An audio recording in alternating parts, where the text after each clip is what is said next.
Hello అండి, cauliflower curry చేయబోతున్నా. వేడి నీళ్ళలో నీట్గా క్లీన్ చేసి పెట్టుకోవాలి. ఇందులో కొద్దిగా పచ్చిమిర్చి, ఒక ఆనియన్, టమాటా, కరివేపాకు కట్ చేసి పెట్టుకున్నాను. అలాగే బాండీ పెట్టి ఆవాలు వేసి ఆవాలు చిటపట్లాడే వరకు నేను కొద్దిగా కాఫీ కలుపుకుంటున్నాను.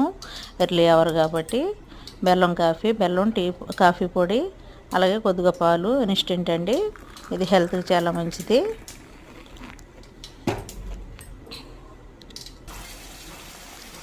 లోపు కాగిన ఆయిల్లో కట్ చేసుకున్న ఆనియన్స్ అన్నీ వేసేసాను. కొద్దిగా వేగినాయి. దీనిలో ఇప్పుడు కొద్దిగా పసుపు, అల్లం వెల్లిపాయ పేస్టు, సాల్ట్ వేసి కలిపేసుకుని కాలీఫ్లవర్ క్లీన్ చేసి పెట్టుకున్నటువంటివన్నీ వేసేయాలి. వేసేసి మూత పెట్టి మగ్గనిద్దాము.